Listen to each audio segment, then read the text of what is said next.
No, I'm Not a Human is an indie horror demo that was part of a larger collection called VHS, Violent Horror Stories. Most of the games in this collection were, I want to say, bad, but this game seemed to have stood out, and not just because I'm in it, or the parade float veto.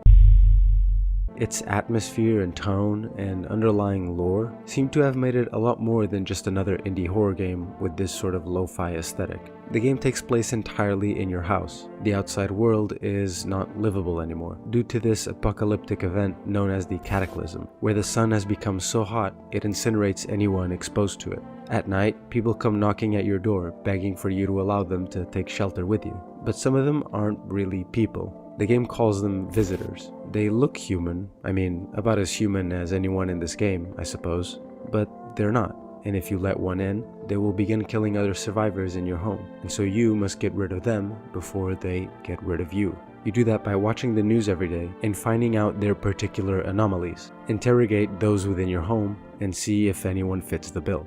Naturally, when you're finished playing the game, you are left with two major questions.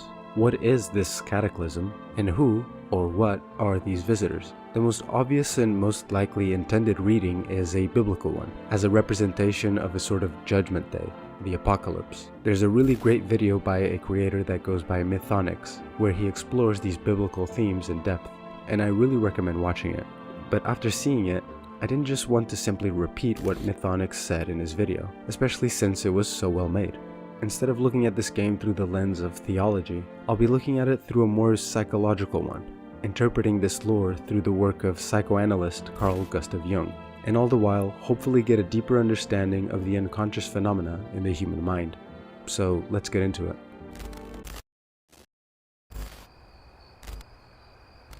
From a Jungian perspective, we can interpret the sun as consciousness, the light of reason, the conscious ego, and the world as we perceive it materially. It illuminates, gives us clarity and control. In this game, however, the sun has become deadly. It's become far too intense. It no longer nurtures and accompanies life, it outright incinerates it. And perhaps this could reflect the spiritual decay of our modern world that Jung warns us about.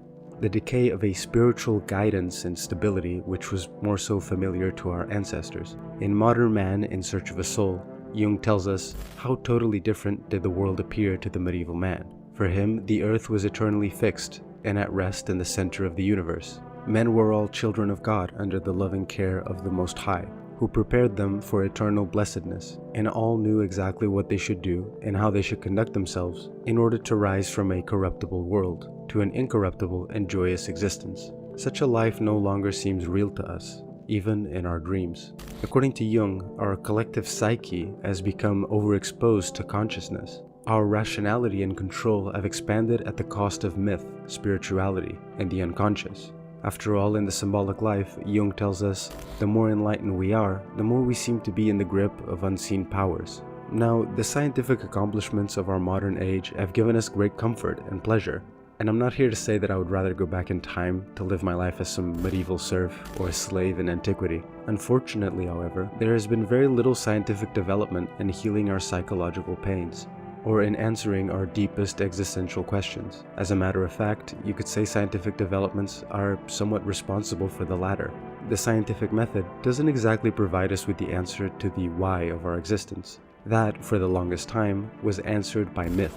Myth was the greatest source of meaning to our existence. In Memories, Dreams, Reflections, Carl Jung tells us, among the so-called neurotics of our day, there are a good many who in other ages would not have been neurotic, that is, divided against themselves.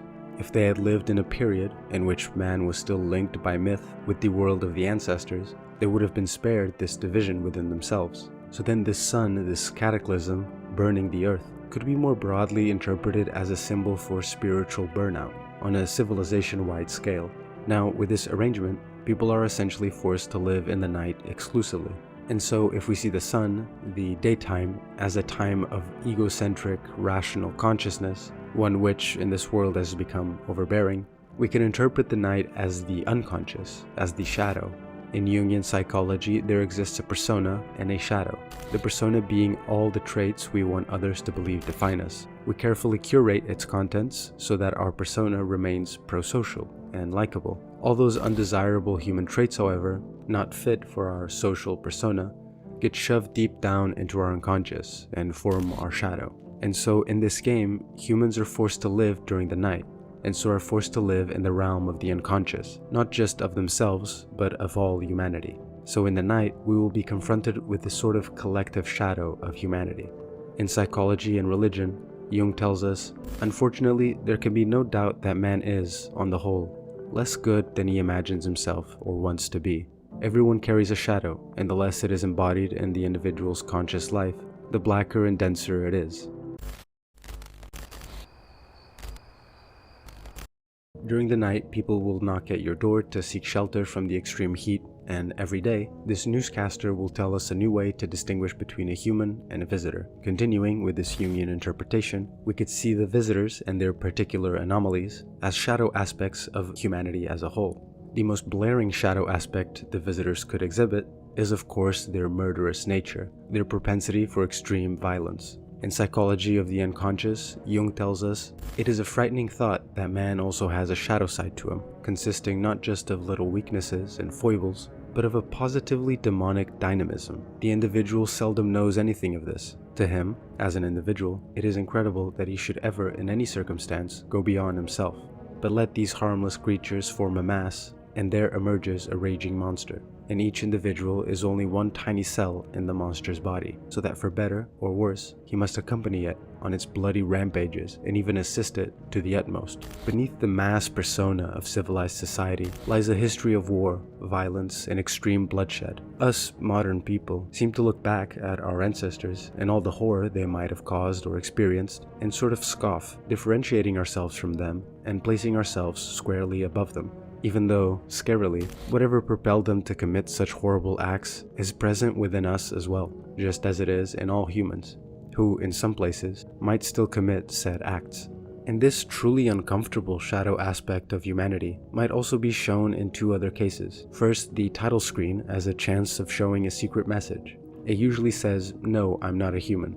I'm a," and then just some glitched, broken characters. But sometimes it'll show, "No, I'm not a human. I'm a war, disease, plague, death." And another time is when the strange Judge Holden looking man says, "Dogs rule the world, and only dogs will be here," hinting at something animalistic, instinctual, stripped entirely of human persona and consciousness, humanity brought down to something primal, to something we would consider less than human.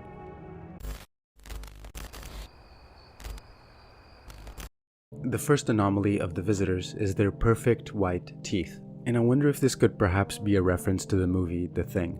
So I'm gonna get killed because I floss.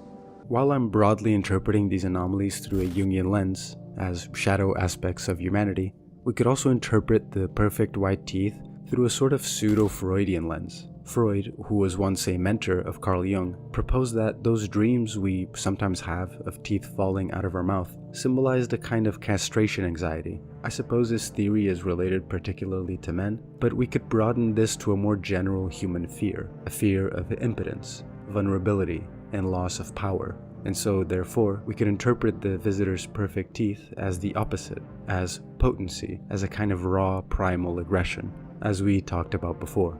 After all, one of the earliest acts in one's life is both instinctual and aggressive, in a real Freudian way. As babies, we suck and bite on our mother's breast to survive. And so the visitor's perfect teeth could be seen as Freudian symbols of humanity's repressed violent urges, stored deep within our collective Jungian shadow.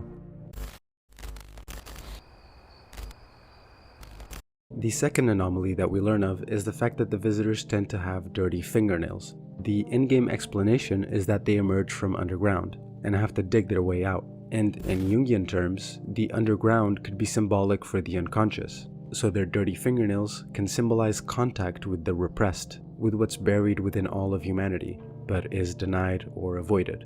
This would make them not just visitors, as in outsiders, something foreign, but as something symbolically coming from within, or I guess in this case, from below.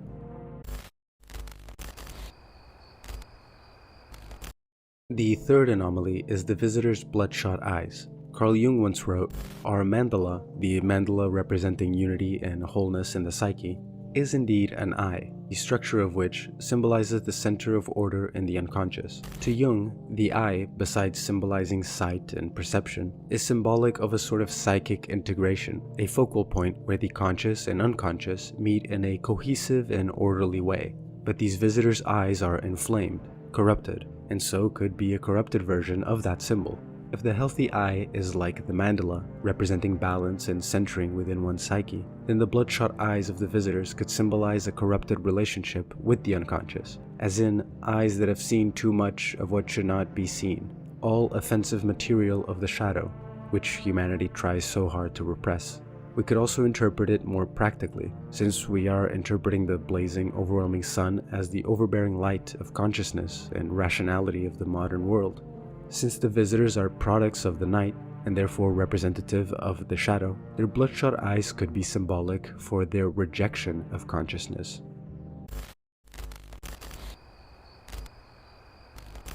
In the notes of a seminar titled Dream Analysis, Jung tells us, by not being aware of having a shadow, you declare a part of your personality to be non-existent. Then it enters the kingdom of the non-existent, which swells up and takes on enormous proportions. And the last anomaly is the fact that visitors cannot be captured clearly by cameras, devices built to record objective physical reality.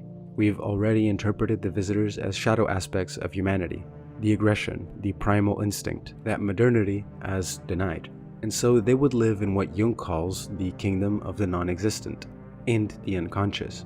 A photograph cannot capture them clearly because they are not material in the ordinary sense. They would be more akin to psychic residue, completely immaterial.